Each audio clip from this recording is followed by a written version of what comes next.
गोटे ग्राम सरभ नाम जड़े पशुपालक रोला ता पाखरे संपत्ति बोले 4टी गाई थिले। से प्रतिदिन से गाई मान पाख जंगल को चरैवा निए। गाई मैंने घास चरुला बेले से कौन गछ कि उच्च स्थान बसी बंशी बजाए। दिने से गोटे गछ उपर बसी बंशी बजाऊँगी निकटरे गाई मैंने चरुता। यही समय गोटे बाघर गर्जन शुणा पाइला। से चमकी उठी निजर गाई मान आड़ को चाहिला किंतु से एपरी दृश्य देखिला जहाँ देखि से निजर आखि को विश्वास कर पारला नहीं। सरभर 4टा जाक गाई बाघ को देखि डरी न जाई ताकू घेरी गले और निजर सिंह भूषिबा को प्रस्तुत हो गले। बाघ गाई को आक्रमण करिबो कोन निजर प्राण बंचाई पळाइबा को बाट पाइला नहीं। किंतु बाघ निजको रक्षा करने को जेते सुजोग खोजिले भी गाई माने ताकू से सुजोग देले नहीं। शेषरे गाईंकर सिंहमाड़े बाघर मृत्यु है। यही दृश्य देखि सरभ विस्मय चकित हो पड़ा। यह घटनार किछि दिन परे सरभर ग्राम पाखापाखि अंचल में वर्षा न होबारु बिल बाड़ी जमीबाड़ी सबू सुखिला पड़िया पड़ा। पशु मानक चारा मिलवा मुस्किल हो गला।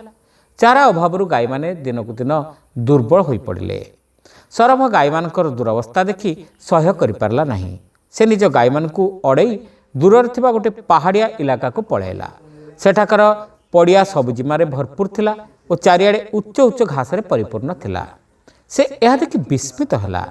ए अंचल कौन गृहपालित पशु नाहांती? एपरि चिंता करू करू से सेठारु 1 कोश दूर अवस्थित गोटे गाँव में पहुँचला। अवश्य से ग्राम में गाई गोरुंकर संख्या किछि कम नथिला किंतु ग्रामर सबु पशु सुखी कंटा हो जाइथिले। सरभ ग्रामवासी को पचारला, पहाड़र सबु अंचल तो प्रचुर घास पूरी रही किंतु तुम गाँवर पशु सबू सुखिक कंटा कहीं होइछंती? प्रकृतिर कारण कौन? भाई आमे तुमको कौन बुझाइबू? पहाड़र चारिपाखरे घास पड़िया बाघ सिंह आसी रहिले। सेठाकू जो पशु चरिबा को जाउछंती सेमाने आउ फेरु नाहंती। तेणु आमे आम पशु को सेठाकू पठाउना। ग्रामवासी माने सरभ को बुझाइले, मो गाईंकर बाघ सिंह किछि क्षति करि परिबे नाही। सेमाने निजे निजर सुरक्षा करि पारंती। सरभ दृढ़तार सह कहला। ग्रामवासी माने मन मन भाबिले बिचरा नुआ लोक, से तार गाई 4टी को हरई बसिब। मने होची लोकटा मूर्ख। प्रकृत कथा होची पहाड़र पछपाखे राजसिंह नाम गोटे डाकू रहे जी बाघ सिंह परि गर्जन करे। जेतेबेले गाँवर पशु माने चरिबाकू जाती सेतेबेले से घास भितर लुचि रही बाघ कि सिंह परि गर्जन करे। एपरि गर्जन करी से पशु मानकू ग्राम ठारू बहुत दूर को अड़े आने।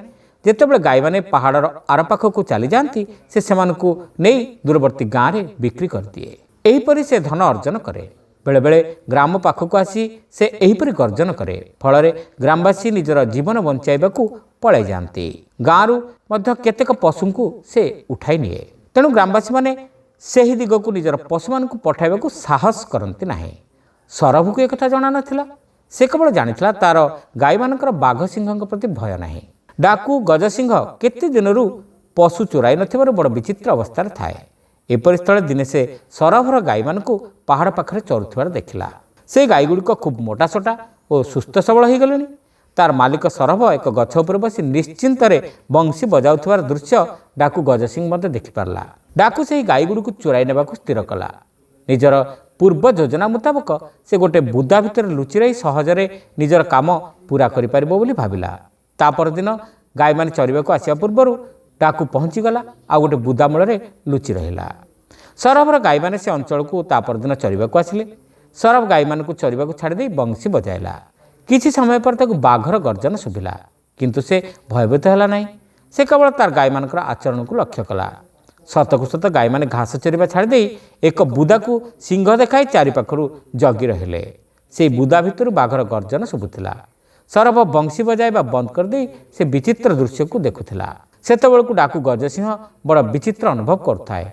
बाघर गर्जन शुणी गाई माने पलायन करने परिवर्ते बुदा निकट को माड़ी आसिले सते जेपरि से बाघ को स्वागत करने को चाहती। डाकू भाविला बोधहुए यही गाई गुड़ाक बाघ को डरती नहीं। तेणु से सिंहर गर्जन छाड़ा। गाई माने ताहा शुणी मध्य डरले नहीं।